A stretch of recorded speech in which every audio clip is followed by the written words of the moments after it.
Let's talk a little bit about the interaction from the community perspective when the commissioners came to visit you, what your focus was, what your preparation was, and then I'll ask General Hill and Mr. Coyle to talk a little bit from their perspective of what they saw.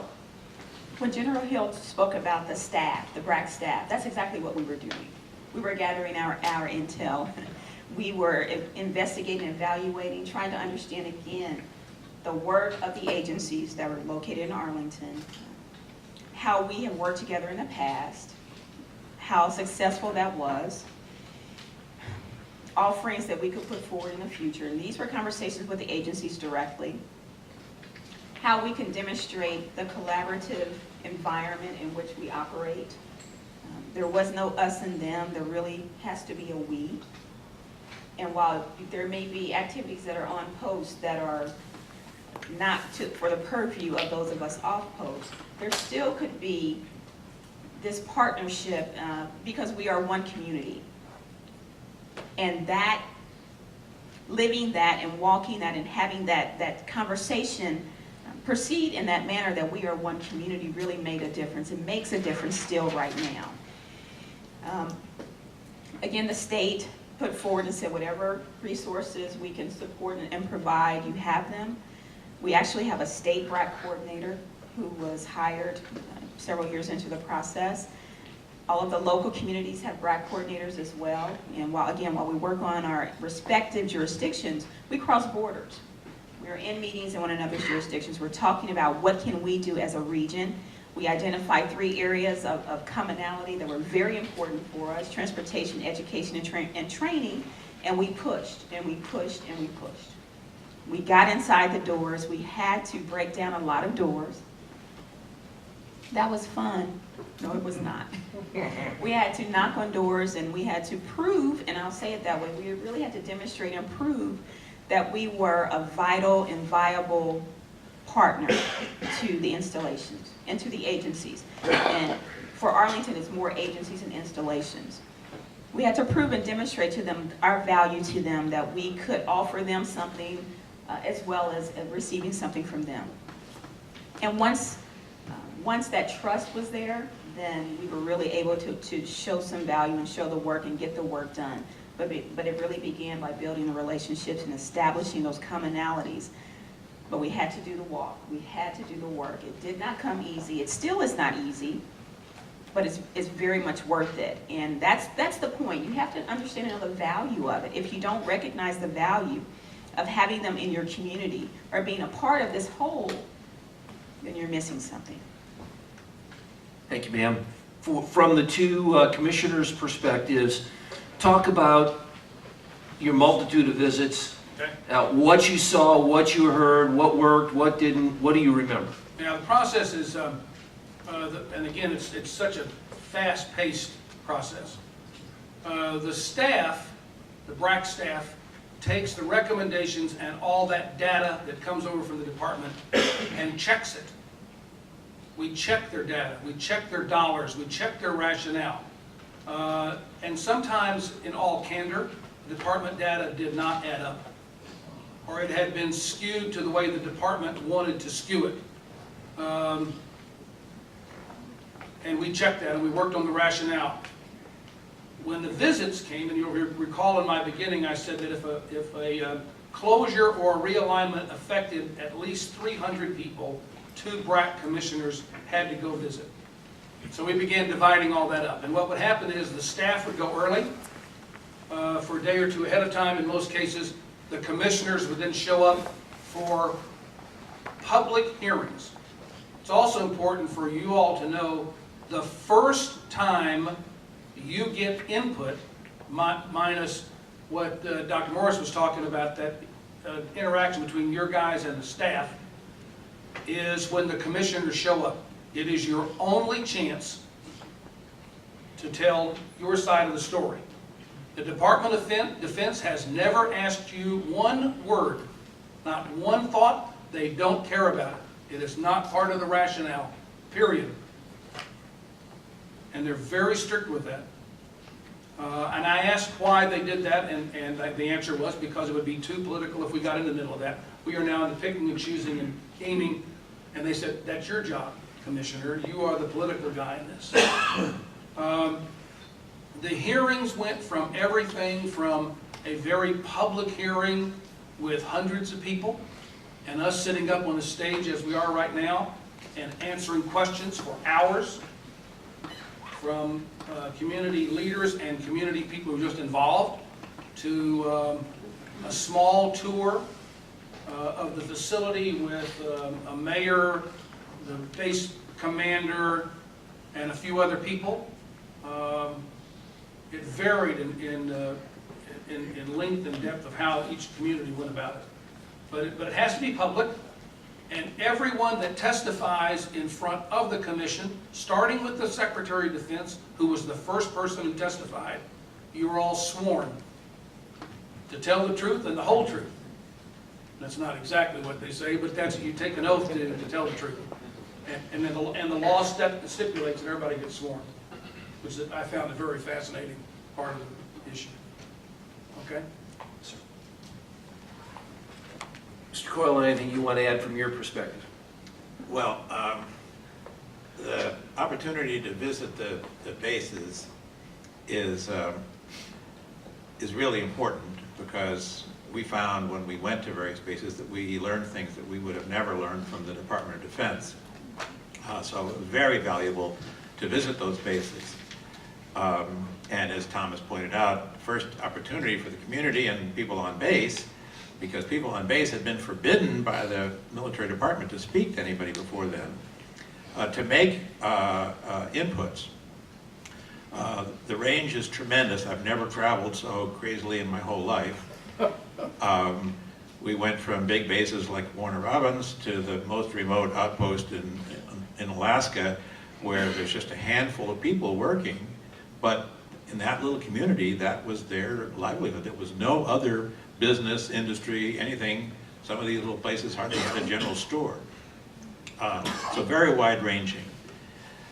The commission is potentially, from the point of view of the community and the base, a hero, because the commission can reject a recommendation that the Department of Defense has made. And so we had the experience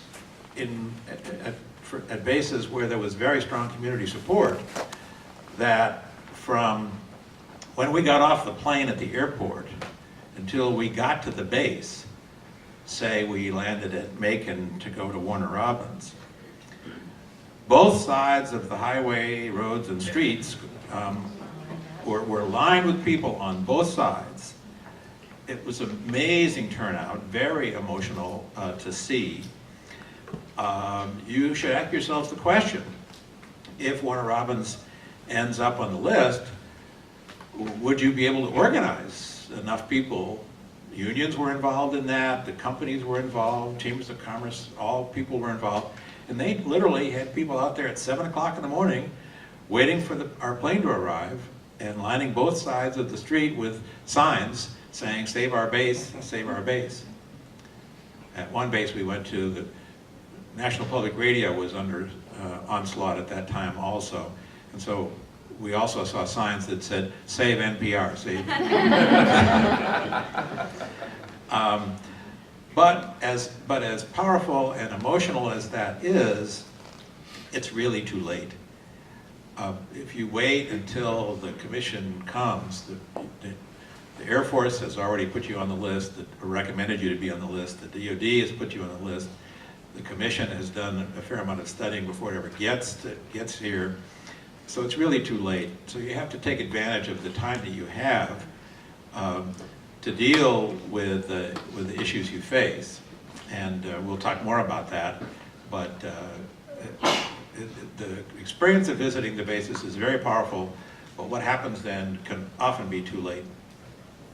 So I'm going to leave the microphone in your hand, move on to the next question. And just to set expectations, I want to spend probably about the first half of our time together talking about the past, and then take the second half to talk about the future. And I know a lot of the questions that you all have are focused on the future, but I want to get through and set some of the stage. We talked before we began a little bit about the difference between 95 and 05, and you've got experience in both of those, sir. Would you talk a little bit more? There's clearly been a lot of discussion about 05 and the fact that it was focused on the R of the word as opposed to the C of the word. What, from your perspective, was really the difference? Well, I commented earlier that the 2005 BRAC was the first where the budget was going up.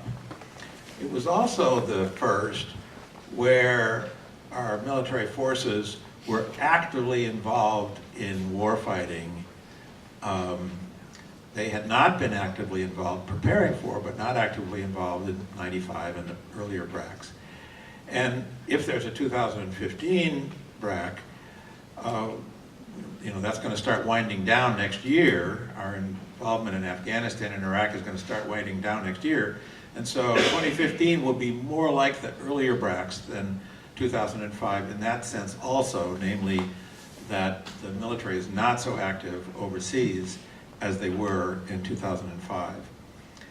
The 2005 BRAC was also the first one conducted in the post-9/11 security environment, where we were worrying about terrorism and things of that sort. And it was also the first BRAC where the emphasis from the National Defense Strategy and from the so-called Quadrennial Defense Review was not on conventional warfighting, but was on unconventional and asymmetric warfighting. And I think in 2015 we'll see that emphasis continue. In 2005, we had proposals that actually cost money that we approved. They were proposed knowing that they cost money, and most of them we approved. And we had proposals that cost money that were buried in larger proposals that saved money overall. I think if there's a 2015 BRAC, that you'll not see that so much. You'll not see proposals that cost money being proposed. This was because of transformation.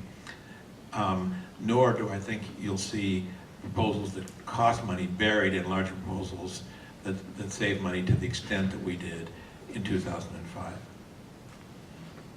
Thank you, sir. General Hill, I'm going to take that question and really build upon it a little bit for you.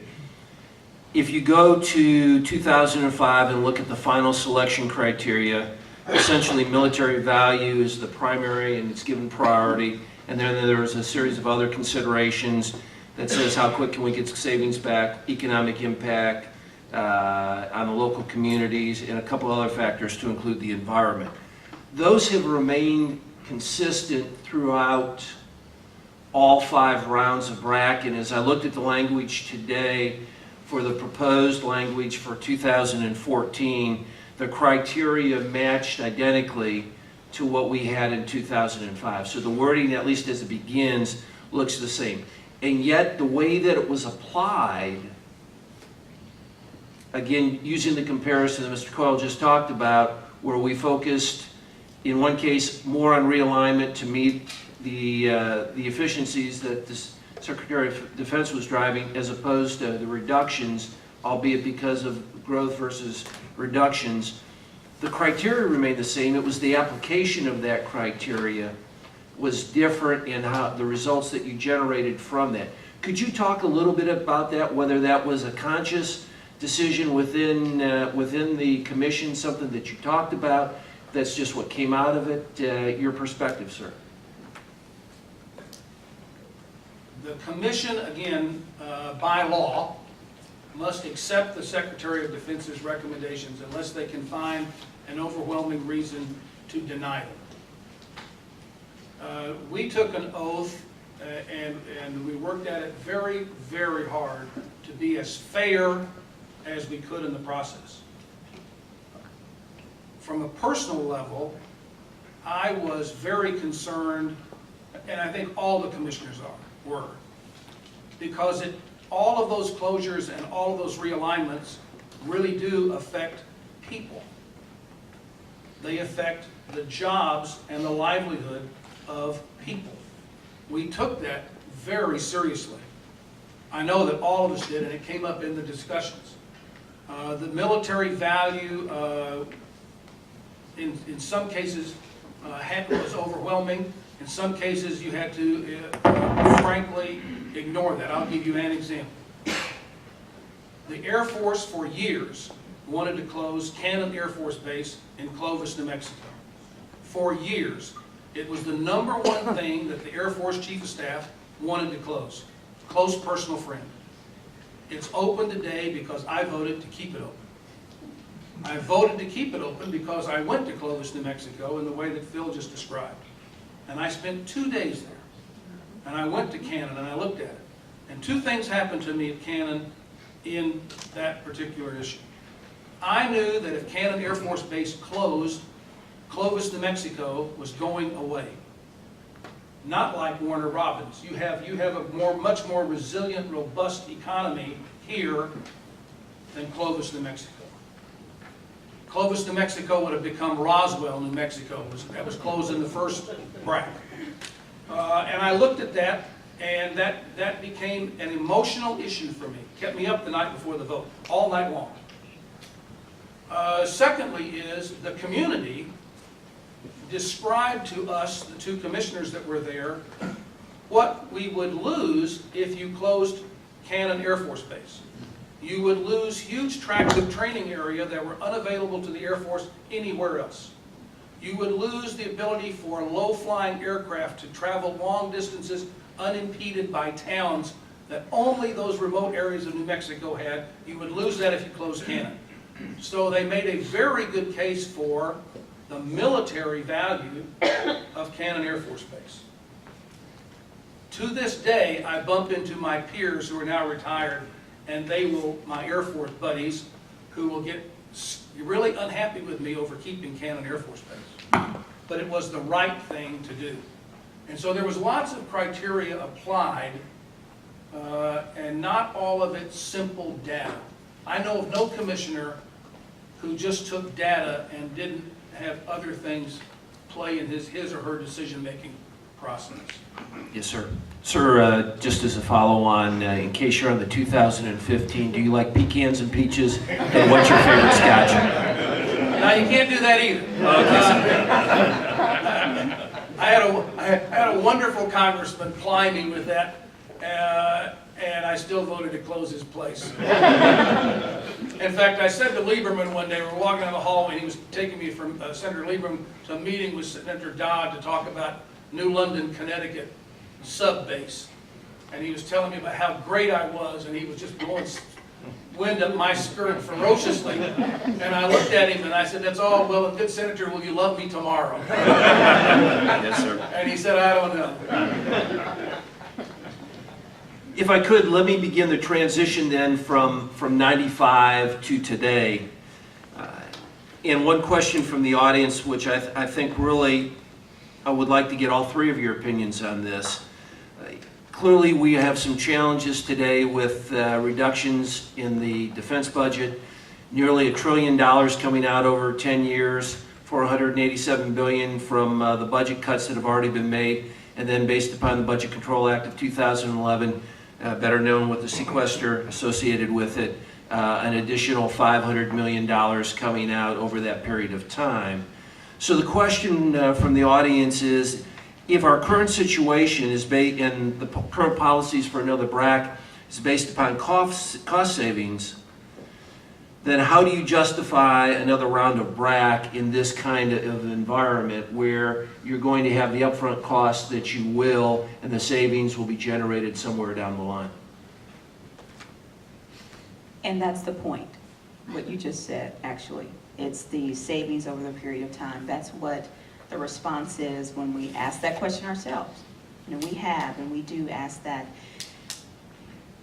What we have learned in our conversations with the Pentagon, and I'll leave it to the Pentagon, and I want to go back just quickly to say, the installations are in a very precarious situation, and I appreciate them so very much because this is being done to them.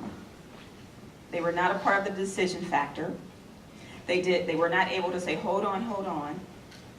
The brass made the decision, and now they have to carry it out. And I had the pleasure, and still have the pleasure, of having very genuine and real conversations with some installation commanders, and they tell me things I'm not supposed to know. But again, that comes from building the relationship with them and demonstrating the value and the partnering. And so I want you guys to understand and to know that they are responding in a manner that they have been dictated to. They have to abide by the law, and that's painful for them, and I'm not speaking for them, but from my own experience with those that I've encountered and come across.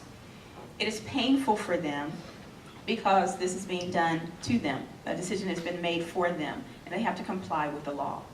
And so for us not to get angry and just have that bitterness come out at them and for them, it is more, much more, it's better for us and for them if we're working together to work this out, because it has to happen. And once it's the law, and there's nothing that can be done. So I just wanted to add that sidebar. But when it comes down to the value and demonstrating this amount of money that has to be put up front, I'm going to just say that GAO is still writing reports about 2005. One came out today, as a matter of fact. Still writing reports about the effect, the ballooning dollars that came from this 2005 BRAC round. Now that one is an anomaly. I'll just put that one to the side, but it's the one that affects me the most, so it's hard for me to do that. But considering when you look at 88 and 92 and 95 and those, and you look at the monies that were spent up front versus the monies that were recouped, they can demonstrate that BRAC was a quote-unquote good idea, or that it worked. And you hear my question mark at the end, because it's always a question, because it's an emotional thing. It is hard for a community to accept that, no question about it. It is very difficult for a community to accept that. What we have to do is, again, learn and understand as much as we can what is done on that installation and base and the value that it brings to the community. I've heard that Warner Robins has about $200 million economic impact to this community. $2 billion to $2.9 billion. Oh, excuse me, that's a far different number from what I said. It's that kind of data and information that you need to know and be able to spiel off just like that. And when you ask the question, tell me what the initial outlay is going to have to be, and how does it compare to what the benefit is over a year's time? Is that a year, each year? Annually. Annually. Have that conversation, begin it that way, and the numbers can, like General Hill said, the numbers are put forward in a way that is going to benefit always. That's always the case, no matter what stats can do what you want them to do. But that's my encouragement to the community, is to know the value of your asset and be able to speak intelligently about that and understand what the initial outlay is going to be. And that's just an estimate. That's not the final number. That final number is going to morph into so many things. Any comment on the savings portion of it, sir? Yes. If you have excess capacity at a base, you might think that's a bad thing these days with everybody trying to save money.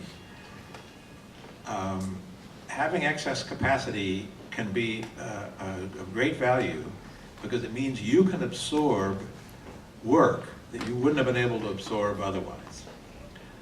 The trick here is that excess capacity, we used to use this phrase in the commission, is not a good thing. So you want to have enough excess capacity so that you can take on new missions, new work, new facilities, but not so much that it's really wasteful for the taxpayer and for the military. For example, Aberdeen Proving Ground in Maryland and Fort Belvoir in Virginia were big winners in 2005. Took a lot from me. But you're not bitter. And as a result of winning, they not only didn't close, but they got enormous amounts of spending for new facilities. The number of new buildings at Aberdeen and at Fort Belvoir, it's just amazing how much construction money has been spent at those bases as the result of 2005 BRAC. So I would say the way you want to think about this process is not simply not getting on the list in the first place. Yes, that's important. But also if you are on the list, you want to get on a way so that you can be a winner, not a loser, and have the community benefit from some of this new construction, which will come if you have the capacity to handle it. That's okay. Let's, if we could, begin to move on then and look at the potential for the future, what the impact might be. Clearly to this audience, one of the overriding questions is what's the potential impact at Robins Air Force Base? And we talked a little bit before we came in here in General Hill. I'm going to look at you and give your perspective based upon what you know, having been here before, understanding the current situation. There are, with 3 industrial complexes in the Air Force, talk about it from the perspective that we did. Okay. If there are 3 Air Force installations, Warner Robins, Hill, and Tinker, that do essentially the same thing, and I think that essentially they do, I am willing to bet a whole lot of money that the Air Force will put at least one of them on the block. You can put a lot of money on that. The Army has more depots than it needs. It has been trying to close depots internally in the Army for 30 years. I will guarantee you there will be some depots on the next BRAC if there is one, for that same reason. And they will look to consolidate activities in one or more of the others. Because my suspicion is that Warner Robins, Tinker, and Hill are all vital installations. They're all doing good work. The work is going to have to be done, but does it need to be done at 3 installations, or can it be done at 2? And that will be, without question, in my view, the Air Force position. So all of that bodes that you need to, hopefully Warner Robins looks better than Tinker or Hill. I don't know. Can Warner Robins expand versus the others in terms of size?